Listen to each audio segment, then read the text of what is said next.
Hi viewers, welcome to our channel. ప్రస్తుతం మనతో పాటు సీనియర్ జర్నలిస్ట్ దాము బాలా సార్ వారితో మాట్లాడదాం. నమస్కారం సార్. నమస్తే సార్, కవిత గారి బెయిల్కి సంబంధించి రేవంత్ రెడ్డి గారు చేసిన కామెంట్స్ కోర్టు కాస్త కోపం కలిగించాయని చెప్పుకోవచ్చు. ఆయన పైన కోర్టు ధిక్కరణ కేసు కింద ఒక కేసు నమోదు చేశారు.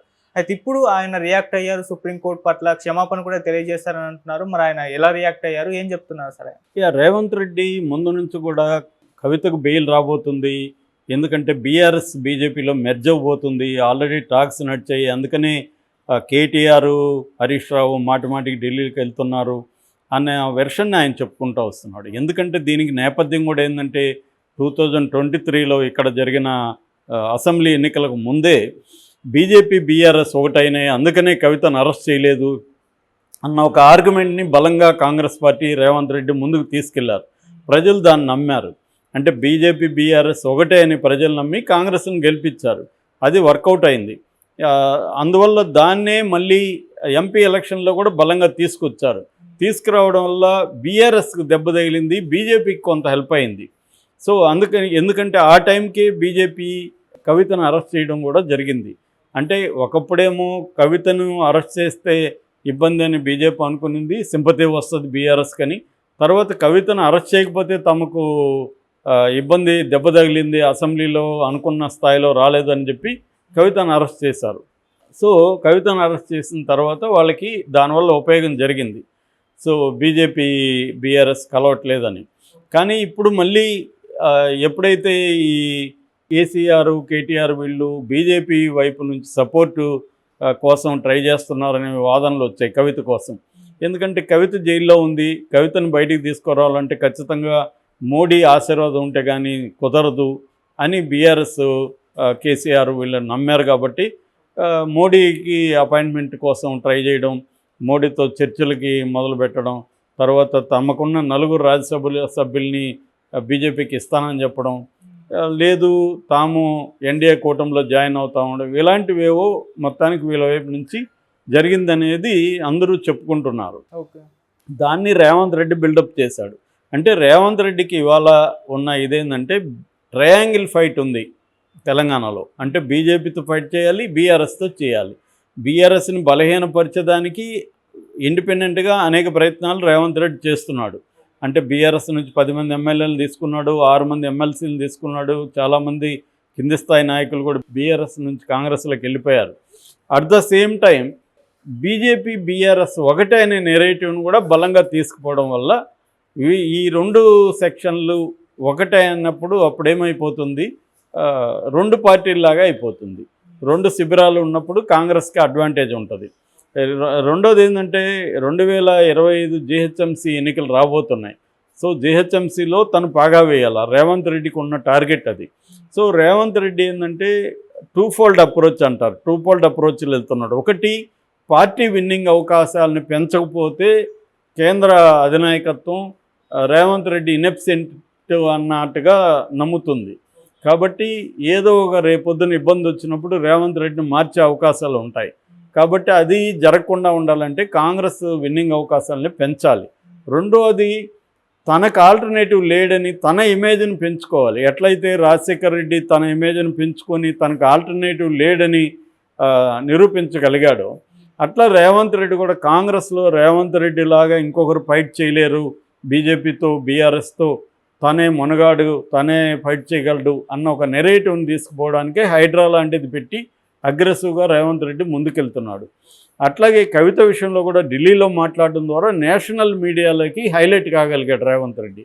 అంటే రేవంత్ రెడ్డి కొంత మనం గమనిస్తే కొంత చంద్రబాబును ఫాలో అవుతున్నాడు, కొంత రాజశేఖర రెడ్డిని ఫాలో అవుతున్నట్టు కనబడుతుంది. అంటే వ్యూహాలు పన్నడం, ఎత్తుగళ్ళు వేయడం, ఇవన్నీ చంద్రబాబు నుంచి కొంత నేర్చుకుంటున్నాడు, అమలు చేస్తున్నాడు. తర్వాత అగ్రెసివ్గా ఉండడం, కేంద్ర కాంగ్రెస్ నాయకత్వంలో తనను తాను ఆల్టర్నేటివ్ లేకుండా ఎస్టాబ్లిష్ చేసుకోవడం, బీఆర్ఎస్ బీజేపీలు కూడా తననే టార్గెట్ చేసుకునే విధంగా ఆయన ఫోకస్ అవ్వడం, ఇవన్నీ వ్యక్తిగా రేవంత్ రెడ్డి తన పర్సన్ని లార్జర్ దాన్ లైఫ్గా చేసుకోవడానికి రేవంత్ రెడ్డి ట్రై చేస్తున్నాడు. ఈ క్రమంలో ఆయన మాటలు ఇప్పుడు కోర్టుకి కోపం తెప్పించాయి, సుప్రీంకోర్టుకి. ఎందుకంటే సుప్రీంకోర్టు ఈ ఢిల్లీ లిక్కర్ స్కామ్ని చాలా తరువుగా పరిశీలిస్తుంది. ఈ పిఎంఎల్ఏ చట్టం అనే దాన్ని చాలా తరువుగా అనేక సందర్భాల్లో సుప్రీంకోర్టు పిఎంఎల్ఏ చట్టం మీద, ఆ చట్టాన్ని వీళ్ళు వాడుకునే పద్ధతి మీద అసంతృప్తి వ్యక్తం చేస్తుంది. ఎందుకంటే ఏ చట్టమైనా రాజ్యాంగానికి లోబడి ఉండాలి. రాజ్యాంగంలో ఆర్టికల్ 21 వ్యక్తిగత స్వేచ్ఛకు, లిబరేషన్కు తగిన ప్రాధాన్యత ఇస్తుంది. కానీ పిఎంఎల్ఏ చట్టం ఏం చేస్తుంది? నెలల తరబడి జైళ్ళల్లో, సంవత్సరాల తరబడి జైళ్ళల్లో మగ్గే విధంగా పిఎంఎల్ఏ చట్టం పెట్టేసి, పిఎంఎల్ఏ చట్టంలో సెక్షన్ 45ని చూపిస్తున్నారు. 45 ఏంటంటే ట్విన్ కండిషన్స్ ఉంటాయి. నేను చాలాసార్లు చెప్పాను. ఒకటేమో నేను నేరం చేయలేదని ముద్దాయే నిరూపించుకోవాలి. అది అతి కష్టం. మామూలుగా కేసుల్లో ఇన్వెస్టిగేటివ్ ఏజెన్సీ నిరూపించాలి. ఇప్పుడు నా మీద కేసు పెడితే ఫలాని దాము బాలాజీ ఈ కేసు తప్పు చేశాడని ఇన్వెస్టిగేటివ్ ఏజెన్సీ నిరూపించాలి. కానీ పిఎంఎల్ఏ చట్టం కింద నేనే నిరూపించుకోవాలి నేను నిర్దోషని. అది ఎలా నిరూపిస్తాం నేను నిర్దోషని? సో ఇది ప్రాబ్లం అనమాట. రెండవది, బెయిల్ ఇచ్చిన తర్వాత కూడా ఈ ముద్దాయి నేరం చేయడని సుప్రీంకోర్టు 100% గ్యారంటీగా నమ్మాలి.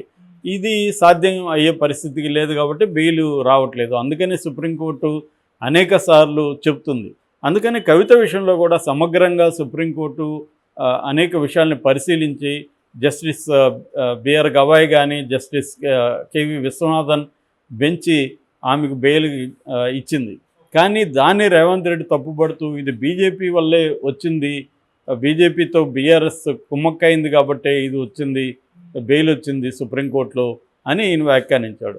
దీని పట్ల అక్కడ ఓటుకు నోటు కేసుకు సంబంధించి నిన్న 3 జడ్జిల త్రిసభ్య ధర్మాసనం, అంటే జస్టిస్ గవాయ్, విశ్వనాథ్, తర్వాత మిశ్రా, ఈ 3 జడ్జిల ధర్మాసనం నిన్న విచారించి రేవంత్ రెడ్డికి ఒక రకంగా అది ఫేవర్గానే ఉంది జడ్జిమెంటు. ఎందుకంటే జగదీశ్వర్ రెడ్డి బీఆర్ఎస్ ఓటుకు నోటు కేసులో ఈ హైకోర్టు నుంచి భోపాల్ హైకోర్టుకు మార్చండి అని అడిగాడు. ఎందుకంటే ఇక్కడ ఏసీబీ రేవంత్ రెడ్డి ఆధ్వర్యంలో ఉంటుంది కాబట్టి అది సరిగా పనిచేయదని.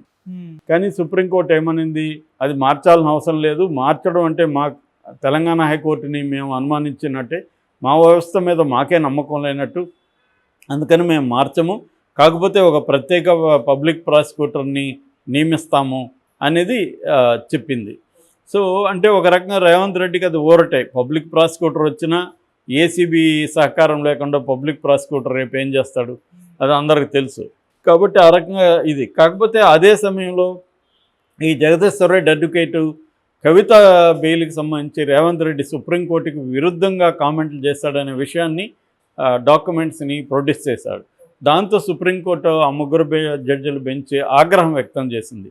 ఇలాగ రేవంత్ రెడ్డి కామెంట్ చేయడం ఇది కోర్టు ధిక్కరణ కిందకు వస్తుంది, దీన్ని సుప్రీంకోర్టు దీన్ని అనుమానించినట్టుగా ఉంది, ఇది ప్రజల్లో గందరగోళానికి దారితీస్తుంది అనేది వాళ్ళు ఖండించారు. అట్లాగే మేము ఇట్లాంటి రాజకీయ కామెంట్లకి, ఒత్తిళ్ళకి భయపడమని కూడా మేము నిర్భయంగా ఉంటాము, వ్యవహరిస్తాము, కేసు మెరిట్స్ని బట్టే మేము ఆమెకు బెయిల్ ఇచ్చాం తప్ప ఇంకోటి కాదని వాళ్ళు కూడా ఆర్గ్యూ చేశారు. సో దాని మీద ఈరోజు రేవంత్ రెడ్డి ఇందాకే కొంత సుదీర్ఘంగానే వివరణ ఇచ్చుకున్నాడు. నాకు న్యాయ వ్యవస్థ మీద అపారమైన నమ్మకం ఉంది, దాని పట్ల నాకు గౌరవం ఉంది, నేను నా కామెంట్స్ను అవుట్ ఆఫ్ కాంటెక్స్ట్ తీసి మీడియా ప్రొజెక్ట్ చేసింది, ఏదేమైనా నేను రిగ్రెట్ అవుతున్నాను అని. అంటే డైరెక్ట్గా నేను అపాలజీ అనే పదం వాడలేదు కానీ పశ్చాత్తాపడుతున్నాను అని మాత్రం వాడాడు. అంటే ఆయన తన వ్యాఖ్యల్ని సపోర్ట్ చేసుకోలేదు, అట్లా నేను అవి చెప్పలేదని లేదు, మీడియా అవుట్ ఆఫ్ కాంటెక్స్ట్ అనే అన్నాడు. అవుట్ ఆఫ్ కాంటెక్స్ట్ ఏం లేదు, ఆయన చెప్పిందే కదా, అది పైన ఒకసారిగా చెప్పలేదు కదా, ఢిల్లీలో చెప్పాడు, ఇక్కడ చెప్పాడు. సో బెయిల్ ఎందుకు వచ్చిందంటే వాళ్ళిద్దరి మధ్య ఒప్పందం కుదిరింది కాబట్టి బెయిల్ వచ్చింది అన్నాడు. అంటే సుప్రీంకోర్టు తన న్యాయ ప్రక్రియలో భాగంగా మెరిట్స్ ఆఫ్ ద కేసును చూసి బెయిల్ ఇచ్చిందనేది అనేది ఈయన ఒప్పుకున్నట్టే కదా. కాబట్టి ఇక్కడ మరి అదంతా ఈయన చర్చించలేదు, జాగ్రత్తగా రిగ్రెట్ అనే ఇది ఇచ్చాడు. ఏదేమైనా ఇది క్షమాపణ అనుకోవాలి. మరి సుప్రీంకోర్టు దీంతో సాటిస్ఫై అవుతుందా లేదా చూడాలి. ఎందుకంటే ఇట్లాంటివి ఖచ్చితంగా సుప్రీంకోర్టు కూడా గుర్తుపెట్టుకుంటుంది. ఎందుకంటే న్యాయ వ్యవస్థ యొక్క ఇంటెగ్రిటీని ప్రశ్నించినట్టు ఉంటుంది. నిజానికి ఈయన ఎక్స్ప్లెయిన్ చేసి ఉండాల్సింది ఏంటంటే వాళ్ళిద్దరు కుమ్మక్కైతే బెయిల్ ఎలా వస్తుందో ఈయన చెప్పుండాలి.